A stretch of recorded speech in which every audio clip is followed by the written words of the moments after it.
Maybe the most powerful part of Oprah Winfrey's story never made it to air because it happened far away from the cameras, in the back seat of a yellow cab in New York City, on a night when she seemed to have it all and, at the same time, almost quit it all. Outside, there were flashing lights, ball gowns, and inspiring speeches, but inside the car there was a young, exhausted black host with her makeup smudging at the corners of her eyes and her high heels in her hand, confessing that the start of her career in that city felt like a cruel endurance test she wasn't sure she wanted to keep taking. You see the giant Oprah, the multimillionaire, the global icon, but that night, what got into my cab was a woman asking deep down if it was still worth paying the price of being who she was in a system that did everything to tell her she was too much in everything that strayed from the standard. While the city raced by outside, she started telling me things that didn't fit in a talk show interview or a holiday special, like the meetings where she was the only black woman in the room, the criticism for feeling too much, the safe proposals to abandon television and accept a smaller spot, and the nights in a hotel where her pillow became a silent witness to her desire to give up. And right in the middle of this venting session came the counterintuitive turning point, because instead of running away from New York, she decided to use exactly what they said was her flaw, her emotion, intensity, and empathy, as the foundation for everything she would build later. What she revealed to me on that ride wasn't just a pretty story of overcoming the odds. It was a brutally honest roadmap of how to transform humiliation into a platform, rejection into a track to run on, and exhaustion into a turning point. And that is what you are going to discover, scene by scene, if you stay until the end of this ride. On that cold night in New York, I pulled the cab up right in front of a hotel full of lights, red carpet and flashbulbs popping non-stop. The revolving door didn't stop for a second. Elegant people coming in and out, long gowns, well-cut suits, loud laughter. When the back door of my car opened, the person who got in was a woman anyone would recognize from a mile away, Oprah Winfrey. She still had her badge hanging around her neck, an impeccable dark dress, makeup done perfectly, at least from a distance. She got in with that stage smile still on her face, the same one she had just shown to hundreds of people. But as soon as the door closed, the smile dimmed a shade. She settled into the back seat, took off her heels, and set them aside, like someone finally calling a truce with their own feet after hours of standing. The badge swung on her chest, tapping lightly against the fabric of her dress, and she took a deep breath. Once, twice. I saw in the rearview mirror that the sparkle in her eyes wasn't the same as it was on stage. The face was still that of the powerful woman everyone knows, but the corners of her eyes gave away another story. There was tiredness, a certain weight on her shoulders, as if she had dropped part of her armor right there inside the car. She gave the destination in a low, polite, almost automatic tone, like someone who has repeated this routine many times. As I pulled away with the car, the sound of the street came in through the window, impatient honking, an ambulance in the distance, people talking loud on the sidewalk. Inside, though, the vibe was different.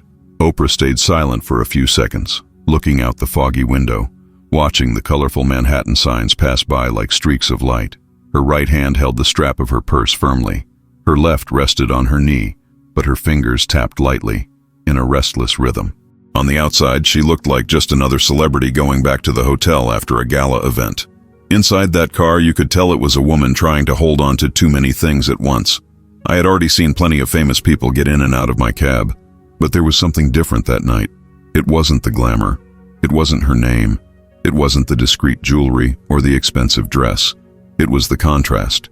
The contrast between the image the world knows, secure, unshakable, always in control, and that woman loosening up her body in the back seat, as if that upholstery was the first place in hours where she could finally relax for a few minutes. Her shoulder dropped a little. Her posture lost its rigidity. What was left there wasn't the public figure, but the person carrying years of battle in her gaze. When we turned the first corner and moved away from the intense noise of the hotel, the silence became more obvious.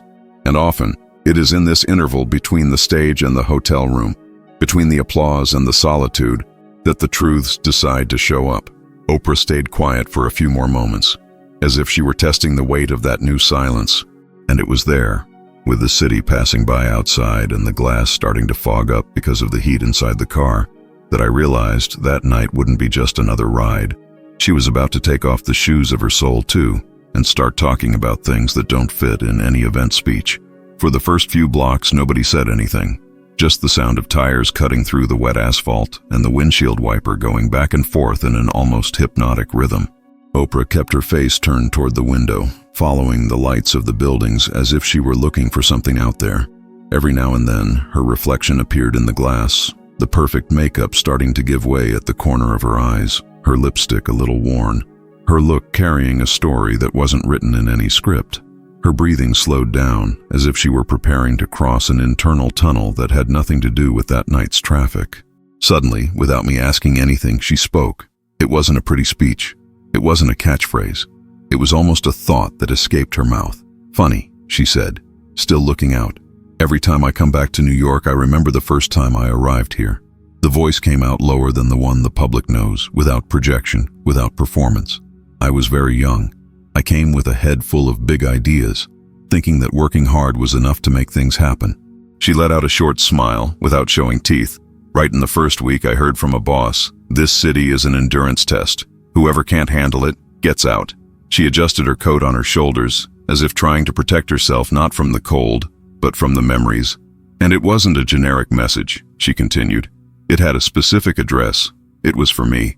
She said that back then, every step inside the station felt like an exam, not just of competence, but of existence. I felt that any mistake of mine would turn into ammunition. A stumble on a word, an intonation that was off, a different look at the camera, everything was proof, in their heads, that I wasn't ready. The way she moved her fingers, squeezing one at the base of the other, showed that that feeling still lived somewhere inside her.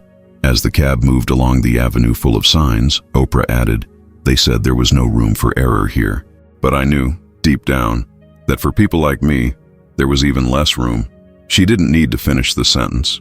The someone like her was spoken in the color of her skin, in her gender, in her hair, in the way she looked people in the eye without lowering her head. I started this journey knowing that if I messed up, they wouldn't see a professional who failed one day. They would see a confirmation of the "I told you," so that they carried ready on the tip of their tongue. She rested her forehead lightly on the cold glass for a second, like someone leaning their head on an old memory. When you're young, you think you're going to conquer the world by force of will, that it's enough to be good, to study, to give your best. Then you arrive in places like this city and discover that, before evaluating your competence, they evaluate if you match the picture they already have in their heads. The traffic light turned red and we stopped. The light reflected on her face, highlighting her serious expression. And I knew, from day one, that I didn't match anything they had planned. So the question that kept hammering was, how long was I going to last like this? While the cab turned another corner, Oprah adjusted her posture on the seat and continued, as if she had opened an old drawer and now couldn't close it anymore. "I remember the first meetings at the stations here," she said. "Big rooms, air conditioning on max, long table, glass of water I barely touched." She described the executives, white men, dark suits, impeccable ties, expensive watches shining on their wrists. They all sat on the same side of the table, aligned, while she, alone, occupied the other end. Before hearing my voice, they scanned me entirely with their eyes. She ran her hand lightly through her own hair, as if she still felt the weight of those stares. I knew what they were evaluating, if my hair was appropriate, if my body drew too much attention, if my skin tone matched the idea they had of a host. She said that often the comments didn't come directly. It was like this: "Have you ever thought about straightening your hair? It looks more professional." Or maybe a style of clothing that slims the silhouette would work better for the camera. Each sentence came with a polite smile, but carried behind it the clear message, "You don't fit the mold." While she spoke, the city went on around us. Illuminated signs, people rushing out of subway stations, horns fighting for space in the air. I will never forget the first time one of them said my voice was too strong for the time slot. She said, "It wasn't the content, it was the timbre, the way, the accent." She imitated the condescending tone lightly. "Maybe if you soften it a little, people will accept it better." With every suggested adjustment, a part of who she was became threatened. It was as if, for me to get on that screen, I needed to erase myself little by little. She also described the sideways glances when she dared to give an opinion in a meeting. I would speak and feel the room harden. They would look at each other as if thinking, "Here she goes again." Often an idea of hers was ignored in the moment, only to be repeated later, with almost the same words, by someone on the other side of the table, and then, yes, accepted. Watching that happen tires the soul, she said, looking at nothing. You start to ask yourself if it's worth keeping your mouth open. The cab passed in front of a mirrored building that looked exactly like those environments she was describing. She followed it with her eyes until the glass disappeared in the rearview mirror. In all those meetings, I had the feeling of being in a test that had already been graded before I started. Her body, her hair, her voice, her story, everything that made her who she was, appeared before her resume, before her results, before her delivery. I wasn't less in anything technical. I knew how to read a teleprompter. I knew how to interview. I knew how to handle a tough story. But what weighed was something else, something I couldn't take off when I got home. When we left the busiest part of Manhattan, she leaned her back against the seat and changed the tone of her voice a little. There was a time, she said, when I thought that finally I had found my place. She said she got a spot on a major news show, one of those that every young professional dreams of anchoring one day. Newsroom full, red recording light turning on, people running with scripts in hand. I arrived there ready to deliver everything I knew how to do. Study, listen, ask, look people in the eyes. In the beginning, there were smiles, formal praise, that welcome to the team vibe. Only over time, the compliments started coming accompanied by a but. She told me about a specific day when, after a heavy story about a family that had lost everything, her eyes watered when closing the segment. It wasn't a scene. It wasn't theater. It was a reflex. And of course, the boss's phone rang. Right after the news, they called me into a room, she said. The room was small, strong lighting, smell of stale coffee. They said I was too emotional for the format, that the audience needed someone neutral, distant, professional. The word professional came in invisible quotation marks, but you could feel it. She smiled out of the corner of her mouth, remembering, but it wasn't funny. I started hearing labels. She continued, too intense, too heavy. You feel everything. And little by little, that which was exactly what connected the audience to her became a problem in the mouths of those in charge. It's like taking someone who knows how to cook with soul and asking them to just follow the manual without tasting the seasoning. You can imagine the result. She started realizing that in there, the news accepted tragedies, other people's tears, the pain of the whole world, provided that the person behind the desk didn't show any of that in their eyes. She commented on something that is very useful for the practical life of anyone listening. She said that often the system even needs your competence, but it's afraid of your humanity. And this doesn't just go for TV. It goes for the office that likes the employee who hits targets but asks him to dim his light so as not to bother the boss. It goes for the family that admires the strong person but tells them to swallow their tears when things get tight. If you recognize yourself in this, you can start with small acts of resistance. Choosing a space once a week to say what you feel, keeping a hobby that makes you whole, reading biographies of people who refuse to turn into stone, like Oprah herself, Michelle Obama, or Maya Angelou. While driving, I saw that the more she spoke, the more her body fit the pieces of that time together. They wanted me to be a brick wall, she summarized. I knew I hadn't been born for that. The funny thing is that many of those who criticized secretly knew that it was precisely that excess of humanity that made people stay in front of the TV.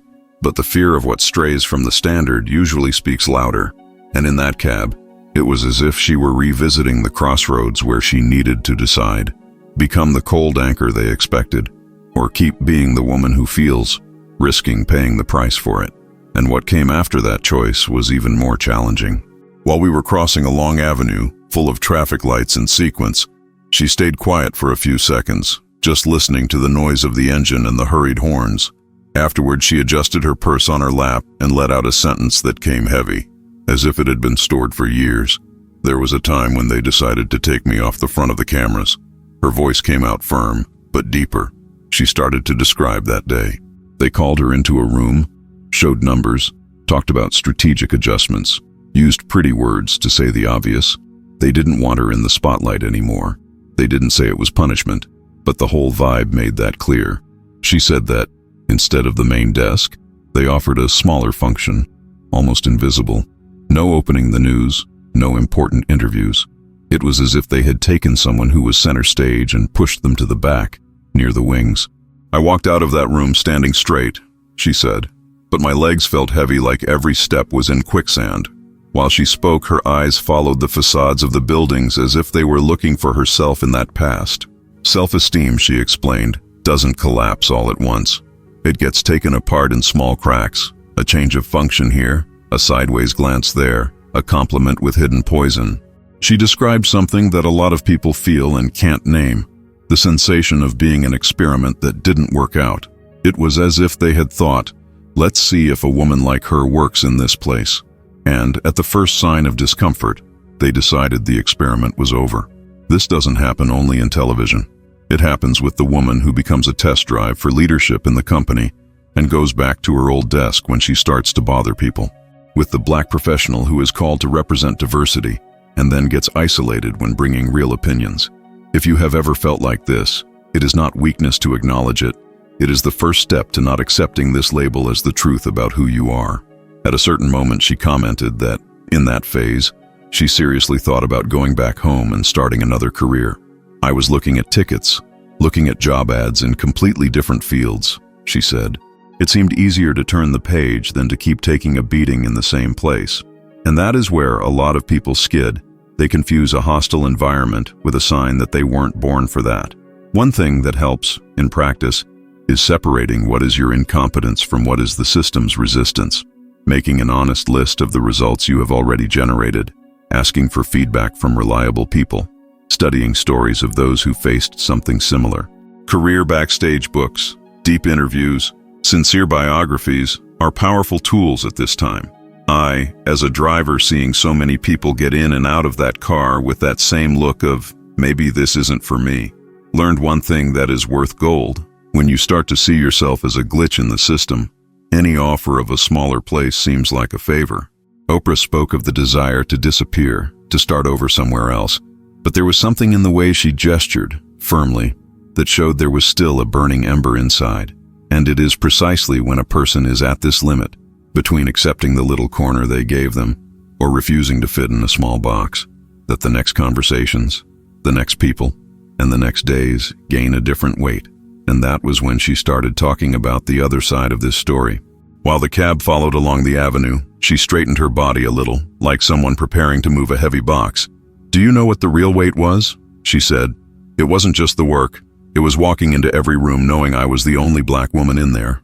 Oprah, who would later become one of the biggest names in American television, started like this, an absolute minority in almost all decision-making tables. She described meetings where she barely finished a sentence and someone was already coming over the top, cutting her off, changing the subject, as if her voice was always a little less urgent than the others. She told something that maybe you have already lived, even in another context. I would give an idea. The silence came first. The conversation went on. 10 minutes later, a man would say almost the same thing, and suddenly, the room filled with great suggestion. Excellent point.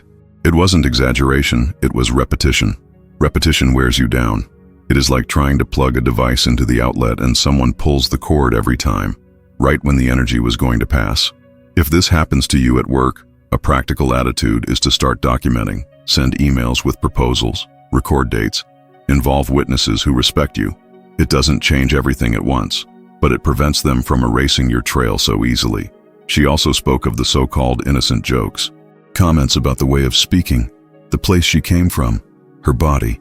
It was the type of joke that comes with a laugh at the end to seem light, but follows you all the way home. They would bring up subjects about how it is growing up where you grew up, asked if she didn't want to lighten her hair, imitated her accent with that playful air. I have heard this pattern many times. The person holds the pain in the moment and laughs along out of defense. Later, they add that to the silent list of things they need to swallow to keep going.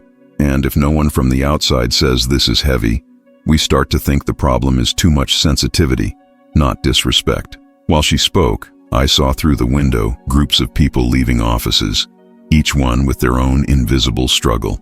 Oprah described years like this, carrying these small stones on her back. It wasn't a huge public humiliation, a scandal. They were small, repeated cuts, every day. I usually say to whoever enters my car destroyed by this type of environment, sometimes, what is killing you isn't the big punch, it is the continuous friction. And, in practice, you can start asking yourself, in which places of your life do you always leave more shrunken than you entered? This is an important sign that something there isn't healthy. The curious thing is that, even with all this, she didn't tell this story with victimhood in her voice. She told it with precision. You could see she had cataloged every moment, like someone studying their own enemy before changing strategy. I knew that if I quit there, they would say, "See, we knew she wouldn't handle it." That sentence, spoken inside the car, had the weight of a past verdict and also of a future decision. Because it is exactly at this point, where the person is tired of carrying stones they didn't put on their own back, that another layer of the story usually appears, the people who help hold the weight or push you forward, as she started to remember right after. While the car went forward, she took a deep breath and her expression changed a little. Like someone changing the channel, she left the hard scenes and entered memories that lit up a different side of that story. "Not everyone there thought I was a mistake," she said. She told of an older director, calm look, who one day stood his ground in a meeting to keep her on air when they wanted to take her off the post. I could almost see the scene, full room, voices crossing, and him saying, without raising his tone, that the audience had started to call in for that news show precisely because they believed in the way she felt the news. She also spoke of a newsroom colleague, another woman who didn't have the same position, but had something rare in that environment, courage to support in public. On the days I left the meeting wanting to cry in the bathroom, she would sit next to me, bring me coffee, and say, "Don't mess with what makes you unique." Sometimes what holds a person in a hostile place isn't a big motivational speech. It's this type of small gesture. If you are in a difficult environment today, a practical attitude is to map out who these silent allies are. Sometimes it is the person on your team, the boss of another sector, someone from the cleaning staff who always calls you by name. People like that are worth gold.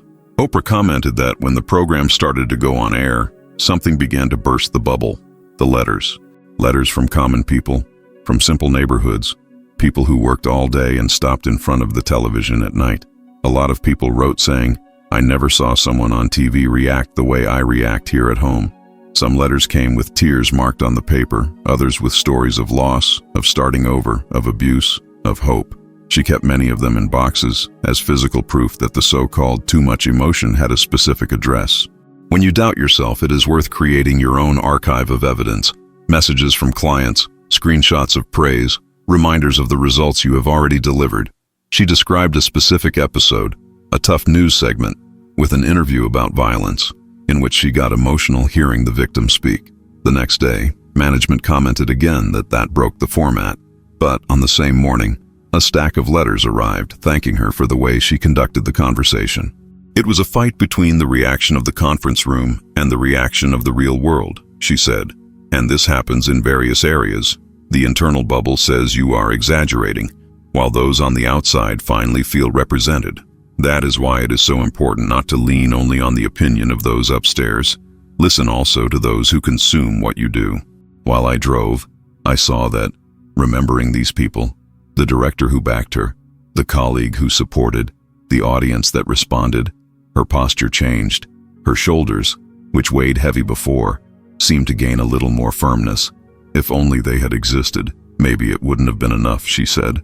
But added together, they turned into an invisible net pulling me forward.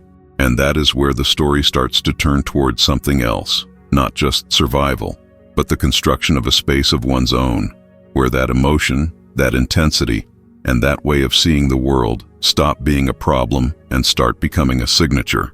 And it was precisely when she understood this that she made one of the riskiest decisions of her career, which she started telling me right after. She stayed a few seconds looking at her hands, like someone measuring their own path in the palm of their fingers, and then dropped an image I never forgot.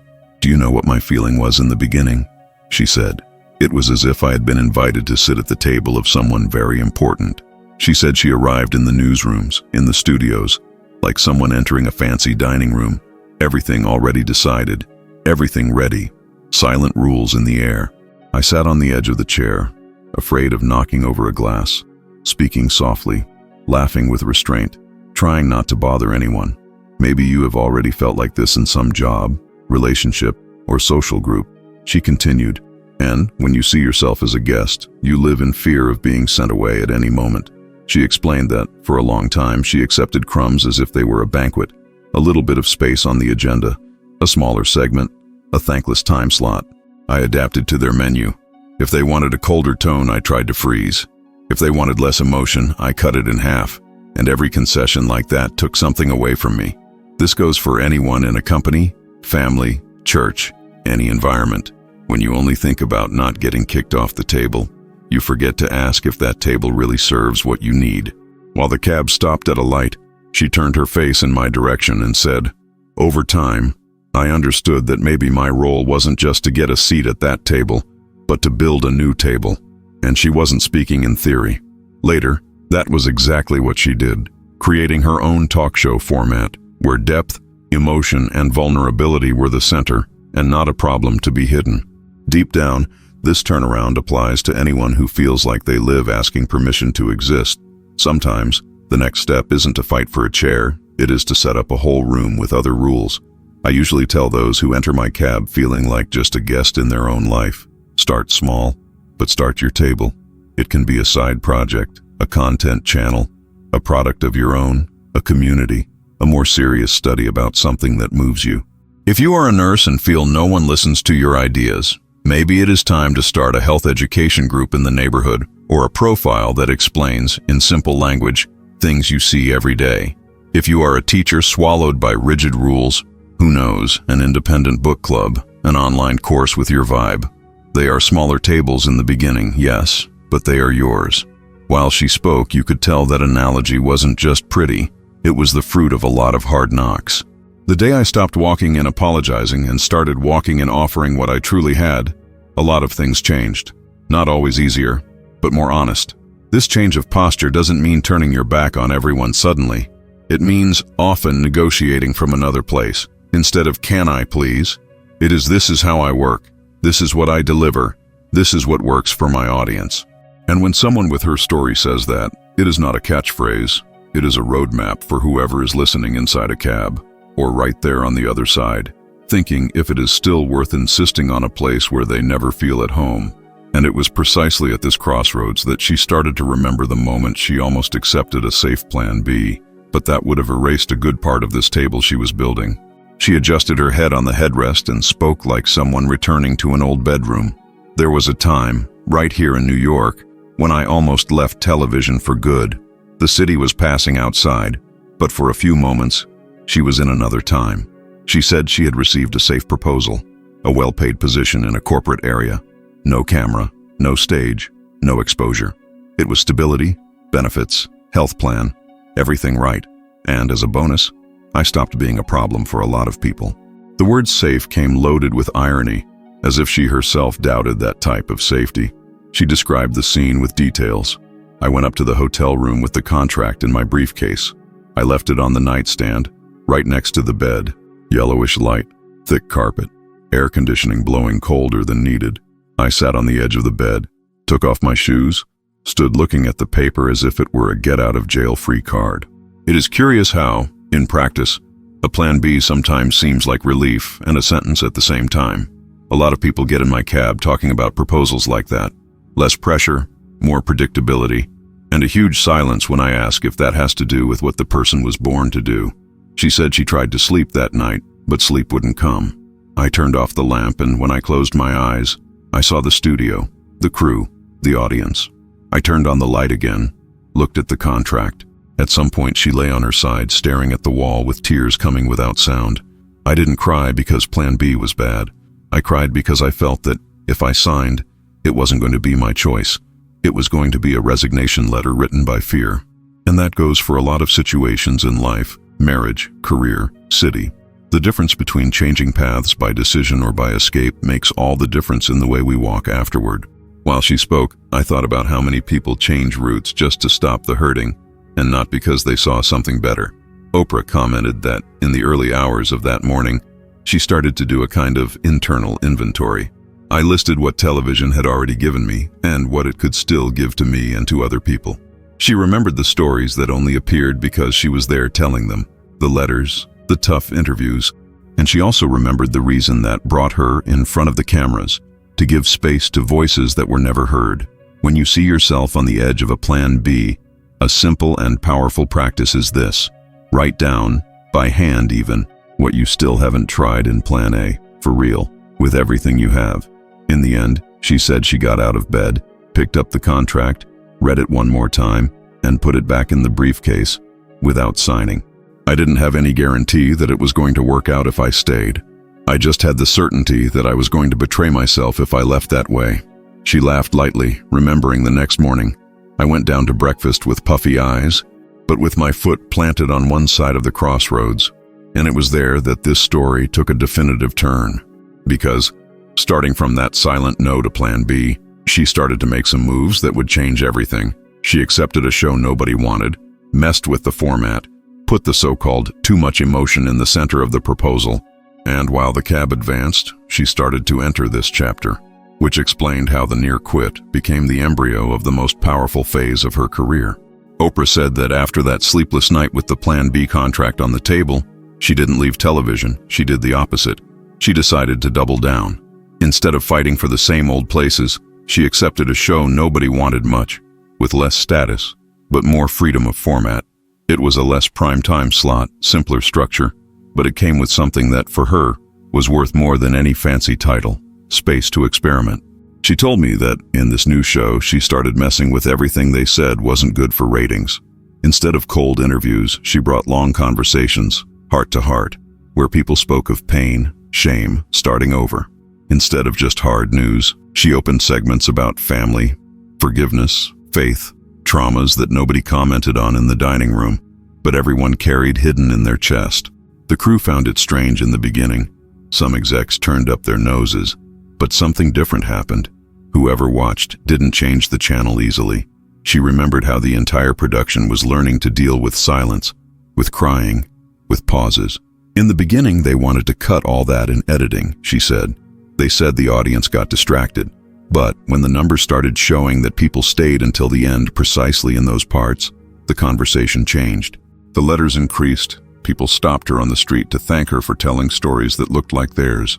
What management called too emotional started, slowly, to become a trademark. From my front seat, listening to everything, I could see one thing. In that smaller show, with less glamour, she was, in practice, building that own table she had talked about before. Every new segment, every deep conversation, every risk of taking a theme that was too heavy to the screen was a brick in that construction. And while the cab followed through the city and the destination approached, she started to enter the strongest part of this turnaround. The moment she realized it wasn't just about her career working out, but about what that meant for all the other people who saw themselves in her. While the meter kept running, Oprah stayed a while looking at the numbers changing on the display, as if she were seeing the years she had crossed there. Then she spoke, in a calm, almost didactic tone. People think that one day we wake up strong. Just like that, suddenly. It's not like that.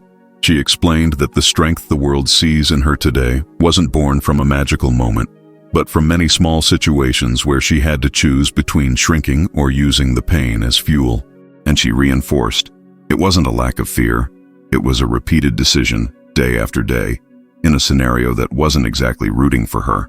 She went on listing some episodes: the racist comment they pretended was a joke, the meeting where no one listened to her, the anonymous letter saying that a woman like you will never be the standard of anything on TV. Each of these moments could have been one more brick in the wall of quitting. Instead, she started treating them as reminders. I kept those sentences, not to hurt myself again, but to remember why I couldn't stop there. It is like someone who writes down, in a notebook, the difficulties of training not to suffer, but to see how much they have already endured, and how much it makes sense to continue. Oprah said that, over time, she started making a very practical move. Every time something humiliated her, she asked herself what that showed about the system, not about her value. If they said the public didn't want to see an emotional black woman on TV, she looked at the letters she received from black and white viewers thanking her for feeling seen. If they said she exaggerated in deep conversations, she saw the audience numbers going up in the most intense episodes. This contrast became a compass. A tip for those who live something similar is to look at the facts outside the bubble of criticism. Real results, real returns, real transformation in the life of who follows you. She also spoke of the black girls who, over time, started appearing backstage, in the corridors of stations, on the streets, saying, I am studying journalism because of you. Or in my house, there was never anyone who looked like me on TV until you appeared. Those sentences for her weighed more than any ratings report. If I gave up, it wouldn't be just about me, she said. It would be one less reference for every girl who is trying to believe she can occupy a place like this. It is like a runner who discovers they aren't running just for themselves anymore, but also for whoever came after, watching from the bleachers. From my seat, listening to everything, it became clear that the key hadn't been turning into stone to handle the shock, but rather choosing what to do with every hit. Instead of letting them become proof that she didn't fit, she transformed them into fuel to create something that made sense for real. And while the lights of New York reflected on the cab glass, she completed, "The city is still tough. The world is still unequal. What changed was the place I speak from and who I know I am speaking to."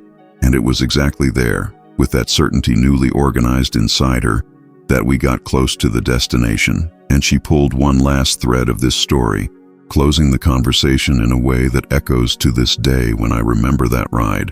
When the cab approached the hotel again, the lights of New York seemed even stronger, reflecting on her face through the glass. Oprah stood for a few seconds just observing the city, like someone meeting an old, difficult acquaintance. "This city didn't get easier," she said. "No drama, just stating a fact. What changed was how much I accepted that I didn't need everyone's approval to continue here." That sentence didn't come from theory. It came from years being tested by a place that knocks down fast whoever doesn't believe in their own step. She pointed lightly with her chin toward the back, in the direction of the hotel we had left earlier. If I had walked away when the first nose started, none of those people would have heard me today on that stage. She was speaking of the benefit event she had left minutes before, where she told part of this trajectory to an audience that gave her a standing ovation. They see the result, but almost nobody knows how many times I thought about packing my bags and going back home. This goes for any story that works out. The world sees the top, but rarely sees the makeshift ladders you needed to climb, one crooked step at a time. She adjusted the badge on her neck, as if it weighed less now. "Sometimes the difference between being silenced and being a reference is a phase," she completed. "Just that phase where the tiredness screams loudest and everything in you wants to stop." While she spoke, I thought about who gets in my car saying, "I think this isn't for me," after half a dozen closed doors. And what she was saying there, in other words, was, this phase isn't a sentence, it is a filter. It filters who is trying only while it is comfortable and who is willing to cross the roughest patch without abandoning themselves on the way. The car stopped in front of the hotel. The movement continued intense, people entering, laughing, talking loud, carrying party favors from the event. She took a few seconds before opening the door, looked one more time outside, then at the interior of the cab, as if she wanted to keep that small capsule of conversation. "If I had given up back then, today I would be just another story nobody heard about," she said. The way it went, every no became part of the reason why I was on that stage today. Her hand touched the handle firmly, not in a hurry. When she finally got out, holding her heels in her hand, her posture was different. The same dress, the same hotel, the same tough New York as always. But there was something different in the way she walked toward the revolving door. She wasn't the guest afraid of being cut from the list. She was someone who knew, spelled out the weight of her own voice in that place. I saw her move away through the rearview mirror, disappearing into the flow of important people. And while I shifted into first gear to follow the night, that feeling stayed in the air that, in some other cab, in some other corner of the city, someone was also deciding whether to give in to exhaustion or to hold on a little longer to become a reference in their own story.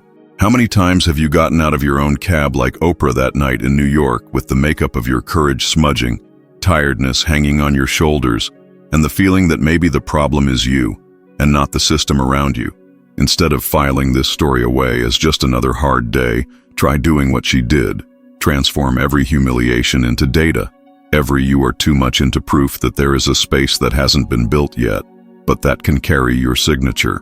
What conversation do you need to have today? With your boss, with your family, with yourself, to stop asking for a borrowed chair at other people's tables and start setting up, even if small, your own table.